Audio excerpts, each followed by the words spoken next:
metodenya akan berbeda. Nah, ini untuk fraksinasi yang corong pisah, kita menggunakan teknik cair-cair. Yang dimaksud dengan cair-cair itu adalah pelarut yang digunakan cair, ya. Jadi terdiri dari pelarut ya cair ya seperti itu. Lalu kemudian ekstrak yang digunakan berarti ekstrak apa, Bu? Ya.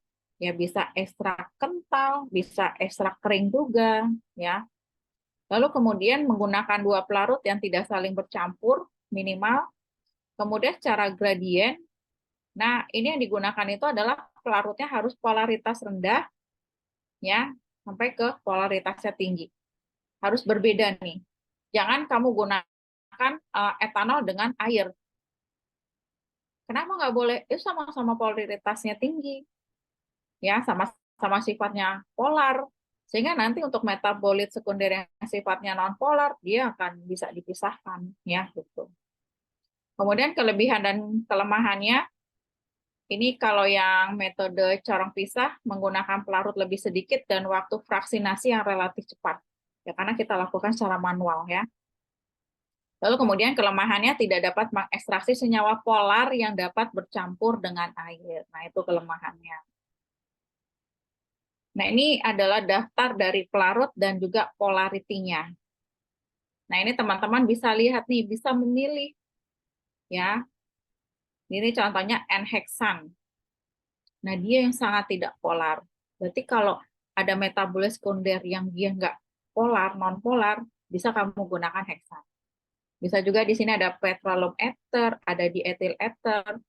Jadi kalau nggak ada petroleum ether, bisa gunakan diethyl ether, karena polaritinya sama. Atau gunakan etil asetat atau kloroform, karena hampir mirip. Ya, kemudian ada diklorometan, ada aseton, N-butanol, sampai air. Nah, ini area tingkat polaritinya adalah 1. Ya, nah pemilihannya kalau misalkan kita gunakan 3, maka teman-teman pilihlah yang tingkat polarnya itu paling kecil. Kemudian tingkat polarnya yang sedang dan tingkat polar yang tinggi. Jangan semuanya sedang semuanya, ya seperti itu. Nanti dikhawatirkan metabolit yang polar itu nggak akan bisa diambil atau dipisahkan. Kemudian ini ada rule-nya, selama proses fraksinasi, pelarut yang dipilih ditambahkan sesuai dengan urutan kenaikan polaritas. Makanya dari yang rendah ke yang tinggi, ya. Makanya di sini mulai dari N-heksan yang paling polar hingga air dengan polaritas tertinggi. Jika seorang peneliti ingin memilih 5 pelarut selama fraksinasi, dapat dilakukan hal di bawah ini. Kalau 5 ya, pilih 2 pelarut dengan polaritas rendah. Makanya di sini pilih heksan dan kloroform. Lalu yang kedua, ya, pilih 2 solvent dengan polaritas sedang. Sini ada diklorometan dan N-butanol. Lalu 1 solvent yang polaritasnya tinggi. Di sini air yang kita gunakan. Ya. Nah, nanti pada saat masukannya heksan gitu kan ya. Setelah heksan baru diklorometan dan butanol, tadi heksan dan kloroform, setelah itu air yang ditambahkan gitu ya. Kemudian ini sifat dari pelarut ya yang akan dilakukan untuk ekstraksi atau fraksinasi. Sini ada air, kemudian ada alkohol. Kalau air itu yang paling polar dan digunakan dalam ekstraksi berbagai senyawa polar. Keuntungannya dapat melarutkan berbagai macam zat, murah, tidak beracun, tidak mudah terbakar, dan sangat polar. Kekurangannya, air itu adalah media baik pertumbuhan bakteri, sehingga mudah ditumbuhi bakteri dan jamur. Ya. Kekurangan berikutnya adalah menyebabkan hidrolisis. Kemudian diperlukan jumlah besar. Ya. Kemudian butuhkan panas untuk memekatkan ekstrak.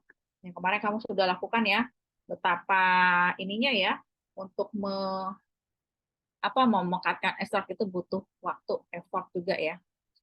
Lalu kemudian alkohol, ini juga bersifat polar, dapat bercampur dengan air dan dapat mengekstrak metabolit sekunder yang polar.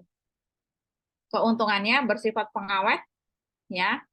Kemudian kalau pada konsentrasi 20%, tidak beracun ya dan konsentrasi rendah, kemudian sejumlah kecil panas diperlukan untuk memekatkan ekstrak.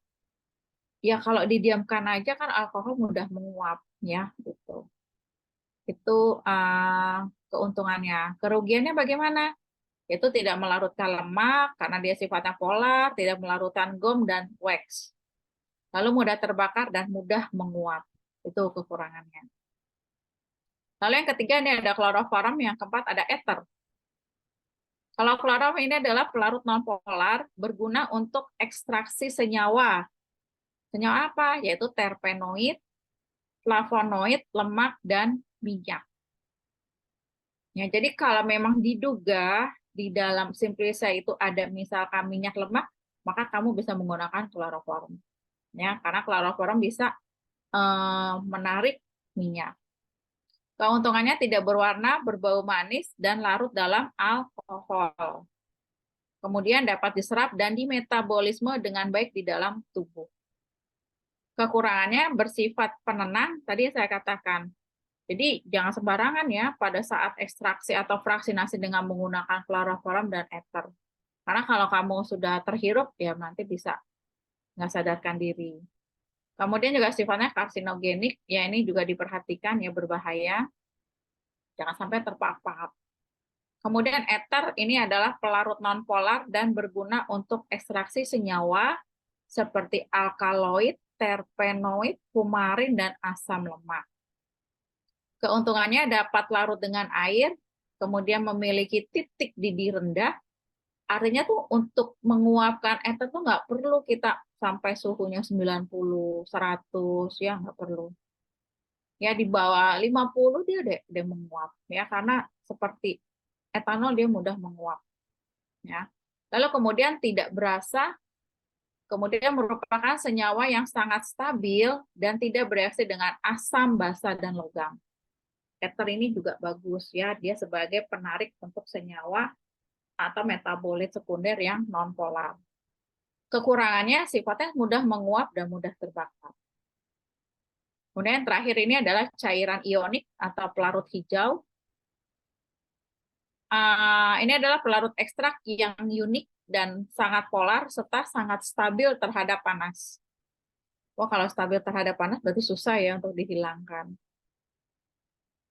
Dapat tetap dalam keadaan cair bahkan pada suhu 3000 derajat Celcius dan dapat digunakan pada suhu tinggi. Ini mudah bercampur dengan air ya, sangat mudah bercampur dengan air dan pelarut lainnya dan sangat cocok dalam ekstraksi senyawa polar.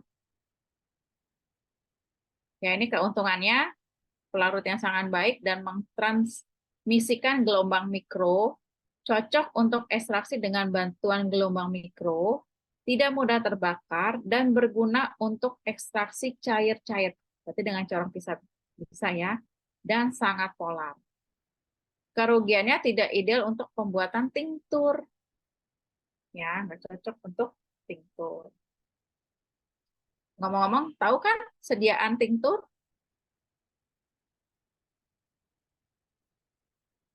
Ya, semoga kalian tahu ya. Oke. Kemudian prinsip vaksinasi dengan metode corong pisah. Di sini berlaku hukum distribusi atau partisi dari Walter Nurse. Ya, menurut si Nurse ini, jika solut atau zat larut dilarutkan sekaligus ke dalam dua jenis pelarut yang tidak saling bercampur, maka solut akan terdistribusi di antara kedua pelarut. Ya, pada keadaan setimbang, perbandingan konsentrasi solut berharga tetap pada suhu konstan. Ya, seperti itu. Nah, itu dari hukum distribusi ini atau partisi ini maka bisa dilakukan penarikan. Yaitu dengan menambahkan suatu pelarut yang tidak bercampur dengan pelarut pertama di dalam corong pisah. Makanya tadi tingkat pelarutannya harus yang dipilihnya itu yang signifikan kalau kita mau menggunakan lebih dari satu ya. Kemudian pengocokan sampai terjadi kesetimbangan konsentrasi pada kedua pelarut. Misalkan pelarutnya warnanya jernih nih. Etanol jernih kan ya. Kloroform juga. Nah, itu nanti begitu dicampur akan terlihat tuh. Nanti warna dari pelarut itu akan mengikuti dari metabolis sekunder yang ditarik. Makanya tadi di gambar tadi itu warnanya agak kekuningan dan juga kecoklatan. Yaitu adalah hasil dari metabolis sekunder yang diambil. Gitu. Lalu kemudian ketiga setelah didiamkan akan terbentuk dua lapisan pelarut. Yang keempat, lapisan bawah merupakan lapisan dengan kerapatan lebih besar dibanding lapisan atas. Ya, nih contohnya. Nih yang atas nih kerapatannya lebih tinggi daripada yang bawah. Ya, ini solut berpartisipasi di antara lapisan organik dan air. Kemudian lapisan air bisa ada di bagian bawah atau atas, tergantung pada kerapatan jenis dari pelarut organik yang digunakan. Jadi tergantung jadi pelarut organik yang digunakan ya. Nih. Bisa kan beda, lihatan kan batasnya ya, sehingga nanti kerannya dibuka dipisahkan gitu ya. Jadi kita dapat dua dua kelompok. Nah, ini adalah kalau untuk corong pisah kita harus mengetahui koefisien partisi dari reaksi tersebut. Di sini perbandingan konsentrasi kesetimbangan antara dua fase tersebut disebut koefisien distribusi. Ya, karena konsentrasi solut pada masing-masing solvent ditentukan pada saat distribusi solut pada dua solvent tersebut mencapai kesetimbangan. Jadi si metabolis sekunder ini akan ditarik kan sama si solvent. Nah, ini kalau sudah seimbang, artinya sudah ditarik semua, maka dia capai kesetimbangan, maka dia akan stabil. Ya, makanya akan terbentuk dua lapisan cairan yang berbeda, bisa berbeda warna, ya itu.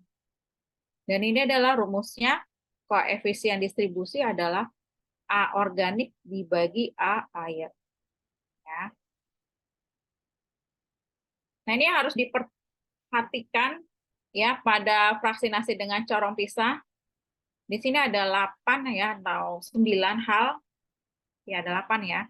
Yang pertama adalah sampel harus mudah didapatkan kembali dari pelarut yang digunakan. Yang kedua, kedua pelarut memiliki perbedaan bobot jenis yang nyata. Tadi kerapatannya harus berbeda atau polaritasnya harus berbeda. Yang ketiga adalah kedua pelarut memiliki titik didih yang nyata. Karena nanti ya setelah dilakukan fraksinasi, ya pelarutnya harus bisa dihilangkan sehingga nanti akan didapatkan pure dari si metabolit sekunder. Yang keempat adalah pelarut tidak mengganggu pada analisis selanjutnya. Ya, jadi kalau begitu mau dilakukan screening, jangan sampai nih nanti proses screeningnya misalkan dengan drag and drop, ya kan ternyata ada kandungan pelarutnya sehingga akan mempengaruhi hasil reaksinya. Ya. Kemudian tidak menimbulkan buih dan emosi sewaktu dikocok. Nah, ini harus dihindari. Karena ini nanti akan jadi bias ya untuk adanya buih dan emosi ini. Jadi bisa merusak hasil dari vaksinasi. Yang keenam di sini adalah corong hendaknya tidak diisi dengan pelarut melebihi 3/4. Jadi nggak boleh sampai penuh. Ya, jadi harus ada ruang. Ruangnya ini berfungsi untuk ruang untuk pengocokan. Sehingga nanti kalau dikocokkan ada keluar uap atau keluar gas ya ini nanti bisa dibuang. Kemudian pengocokan mula-mula pelan ke arah badan dan kelebihan tekanan dibebaskan melalui keran tadi. Ya, kerannya jadi dibuka. Yang terakhir, proses fraksinasi akan lebih efektif jika campuran dibagi dalam beberapa bagian kecil corong pisah daripada ya sekali dengan semua pelarut yang tersedia. Jadi harus dibagi-bagi ya gitu teman-teman. Ini kesetimbangan dalam pemilihan pelarut ya. Pertimbangan juga pelarut memiliki kelarutan yang rendah dalam air. Kemudian pelarut dapat menguap ya, sehingga mudah dihilangkan setelah proses vaksinasi ini deh. Apa ya, harus ya, karena untuk memudahkan nanti pada saat pengujian ya, screening. Kemudian memilih kemurnian yang tinggi untuk meminimalkan kontaminasi sampel. Ya, jadi jangan sampai nih kalau masih ada pelarutnya kan masih kontam ya, sehingga nanti akan mempengaruhi hasil atau evaluasi selanjutnya. Kemudian viskositas cukup rendah dan mempunyai perbedaan rapatan yang cukup besar dari fase air untuk mencegah terbentuknya emosi. Makanya usahakan jangan sampai timbul emosi. Toksisitas yang rendah dan tidak mudah terbakar, kemudian umumnya salah satu pelarut adalah air. Karena apa? KD-nya itu banyak dipengaruhi oleh fisikokimia kedua pelarut atau pelarut kedua. Kemudian umumnya senyawa polar larut dalam pelarut polar dan non-polar larut dalam non-polar. Jadi prinsip like dissolve like ini harus tetap dijalankan. Kemudian jika ada banyak pelarut yang digunakan, pemilihannya didasarkan pada densitas Bj ya, dan kemudahan bekerja. Kemudahan bekerja apa ya nih? Pilih. Kalau udah selesai vaksinasi, itu pelarutnya harus mudah dibuang ya, harus mudah dipisahkan lagi ya, jangan sampai nanti mengganggu ya kerja kamu. Cara pemisahan solvennya susah gitu kan ya. Nah, ini yang dimaksud dengan emosi nih. Ingat ya, emosi warnanya putih. Jadi emosi itu ini putih. Ini kekuningan nih warnanya. Ya, ini emosi. Nah, ini terbentuknya emosi kenapa? Jika partikel kecil ada atau dibentuk oleh pengendapan. Umumnya adalah pelarut kloroform atau DCM, ya, mudah membentuk emulsi dengan fase air. Kemudian analit terikat kuat pada partikulat, analit terserap kuat pada partikulat. Nanti dia terserap ke dalam emulsi ini akan mengurangi ya, atau bisa meniadakan, harusnya metabolis sekunder ada, ditarik oleh emosi itu jadinya nggak ada. Karena kan nanti ke emosi nanti dihilangkan. Kemudian analit terikat pada senyawa yang mempunyai BM tinggi. Terakhir, adanya kelarutan analit secara bersama-sama ke dalam kedua fase. Nah, ini ya, hal-hal ini yang harus diperhatikan. Nah, kalau udah terbentuk emosi, caranya gimana supaya kita menghilangkan emosi? Yang pertama, ditambahkan metanol atau etanol. Karena metanol dan etanol ini akan merusak. Merusak apa? Akan mempengaruhi pH. Kalau pH-nya diganggu, maka kesetimbangan fase dispersinya akan terganggu juga sehingga akan rusak atau pecah. Yang kedua adalah menambahkan garam. Sama ya, fungsinya seperti metanol tadi, tapi di sini yang bermain itu adalah ke dalam fase airnya. Yang ketiga, pemanasan atau pendinginan corong pisah yang digunakan. Jadi nggak boleh tiba-tiba dipanaskan lalu didinginkan, maka itu terbentuk emosi. Kemudian penyaringan melalui glass wall. Jadi kalau ada terbentuk emulsi gimana? Ya kita saring. Kemudian yang kedua, saring dengan menggunakan kertas saring. Ya. Sehingga nanti emulsinya akan tersaring ya, tidak ikut tercampur lagi. Penambahan sedikit pelarut organik yang berbeda. Misalkan sudah menggunakan kloroform, ya jangan gunakan kloroform lagi ya untuk pelarut, maka bisa gunakan ester gitu ya, atau gunakan heksan atau gunakan etanol. Yang terakhir adalah centrifuge. Kalau dia emulsinya itu ya, misalkan dia terbentuk emulsi, tapi begitu di centrifuge dia akan bercampur lagi, itu nggak apa-apa. Nah, ini salah satu cara ya. Nanti kalau ada terbentuk itu, ya kamu langsung dipisahkan aja. Ini senyawa yang terikat protein dipisahkan dengan penambahan deterjen. Deterjen itu bukan yang apa ya, bukan yang buat cuci-cuci itu ya. Deterjen itu adalah suatu surfaktan yang memang dia bisa menimbulkan busa atau foaming agent. yaitu maksudnya. Contohnya adalah sodium lauryl sulfat, itu sifatnya adalah foaming agent karena dia menimbulkan busa. Ini derivatnya lauryl sulfat ya. Kemudian menambahkan pelarut organik yang lain, kemudian pengenceran dengan air, yang terakhir ada penggantian dengan senyawa yang mampu mengikat lebih kuat. Nah, ini contoh jurnal dilakukan proses fraksinasi ya. Nanti teman-teman bisa cari jurnal ini dan dibaca. Ini contohnya adalah aromatic ginger rhizome. Berarti jahe ya. Jadi tapi dalam bentuk serbuknya nih. Nah, ini diekstraksi dengan cara maserasi dengan menggunakan etanol 70% selama 24 jam. Setelah dibentuk crude ekstrak, dihasilkan crude ekstrak, maka dilakukan fraksinasi. Fraksinasinya adalah dengan menggunakan heksan dan juga dengan menggunakan etil asetat. Ya. Nah, ini hasilnya. N-heksannya, fraksin heksan, kemudian fase air. Diambil nih. Nah, hasilnya ini nanti difraksinasi dengan ester lagi. Maka diperoleh fraksinasi etil asetat, maaf, dengan etil asetat ya, bukan ester. Kemudian water fraction ini hasilnya hasil buangan. Ini udah dipisahkan nih, water fraction-nya. Ya, jadi hanya dia air. Yang etil asetat fraction ini adalah metabolit sekunder. Ini jurnal yang kedua, artikel yang kedua adalah bioactivity ya, guided isolation ya dengan untuk etil p-metoxisinamat. Oh, ini untuk Campheria galanga itu kencur ya kalau nggak salah ya. Ya, ini prosesnya. Jadi dia gunakan 4 solvent. Yang sorry. Yang pertama adalah petroleum, yang kedua kloroform, yang ketiga menggunakan metanol, lalu air. Semuanya dengan soklet ya.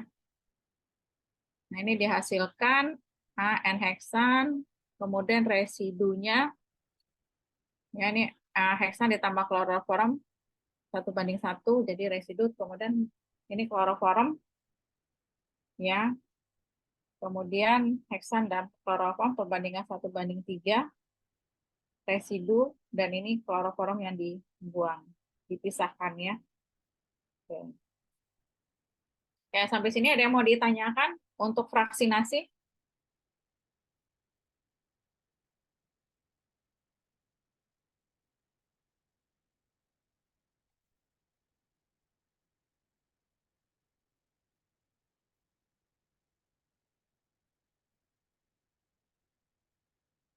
Tidak ada?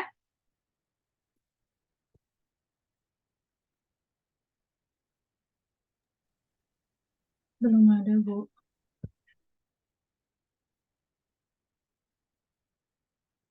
Oke, kalau belum ada, nanti saya kirim.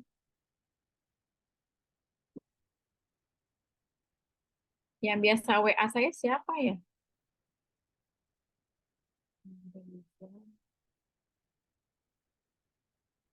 Nanti Rafelina, Bu. Rafelina. Oke. Ravelina nanti WA ke saya ya, materi yang belum diberikan apa. Terus nanti untuk kisi-kisinya nanti akan saya berikan. Eh, Soalnya multiple choice itu ada 50 soal ya. Baik, Bu. Ya, nanti kisi-kisinya akan saya berikan.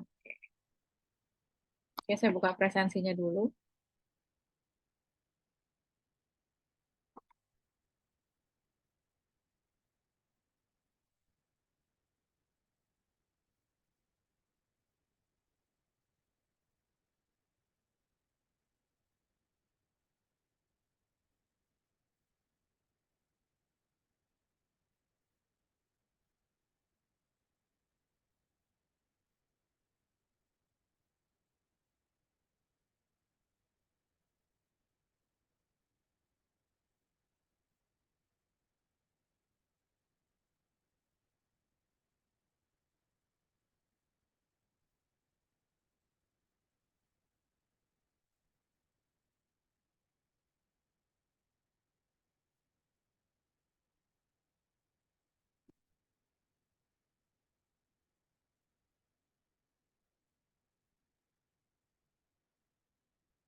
Dia Ayu ada. Hadir Ibu. Anita Rahman, Hadir Bu. Mala Komalasari, Hadir Bu. Romli, Yulita, Hadir Bu. Rafelina, Hadir Bu. Lulu, Hadir Bu. Septi Berta, Hadir Bu. Nurmaya, Hadir Ibu. Ayudia, Ayudia ada. Ada Bu di partisi. Roida, Hadir. Fahmi, Hadir Bu. Florita, Hadir Ibu. Ananda Sela, Hadir Bu. Farijan, Hadir Bu. Iskandar, Hadir Bu. Nia Febriana, Nia hadir Bu. Zahra, Hadir Bu. Mutiara, Hadir Bu. Nia Mulyani, Hadir Bu. Septia Wafa,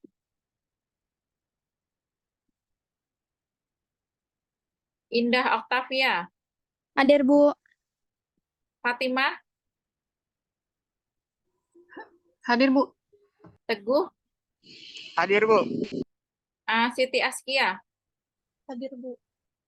Ilmi Aulia, Hadir Bu. Selin, Hadir Bu. Silvi, Hadir Ibu. Deborah. Deborah hadir Bu. Oke, masuk semua ya. Oke. Sebelum saya tutup, ada pertanyaan tidak? Iya Bu, jadi kisi-kisinya gimana Bu? Kira-kira ini kan materinya banyak banget ya Bu. Ibu pas bagian metabolit sekunder itu ada 2 PPT ya Bu. Mhm. Nah, itu boleh kamu gunakan, baca salah satunya boleh. Ya. Ini kisi-kisinya saya kasih ya. Nanti saya kirim ke Travelina. Jadi pacuannya di situ. Jadi kamu baca mengenai teknik ekstraksi, ya kan ada ekstraksi kemarin, ekstraksi modern gitu kan ya. Nah, ekstraksi modern tuh baca yang ultrasound, bagaimana yang ultrasound ya kan. Terus definisi-definisi kamu baca ya. Itu saya lihat. Nanti saya kasih kisi-kisinya, yaitu kisi-kisinya berupa contoh soal ya seperti itu ya. Ada yang gambar-gambar dari jurnal kan, ada beberapa PowerPoint yang menampilkan jurnal atau artikel kan ya. Nah, itu dibaca ya, gambar-gambar dari jurnal itu. Kemudian tadi macam solvent dan metabolit yang dapat ditarik. Itu kan ada di beberapa PowerPoint, nah itu juga dibaca. Yaitu dibuat 50 soal dengan harapan apa yang kamu baca itu bisa kamu jawab. Ya, jadi semakin banyak soal yang kamu baca ya seperti itu. Oke, itu aja Sally ya. Iya Ada Bu. lagi makasih. pertanyaannya?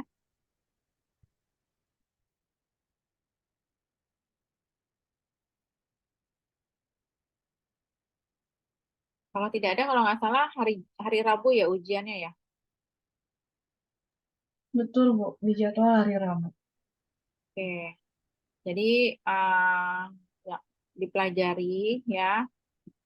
Nanti saya berikan kisi-kisi ke Travelina ya. Jadi teman-teman sukses untuk ujiannya. Semoga mendapatkan hasil yang maksimal, yang bagus ya. Itu saja dari saya. Terima kasih atas perhatiannya. Kita ketemu lagi nanti 2 mingguan ya, atau 3 minggu akan datang. Selamat malam semuanya. Assalamualaikum warahmatullahi wabarakatuh. Silakan, Le. Iya, Waalaikumsalam Bu.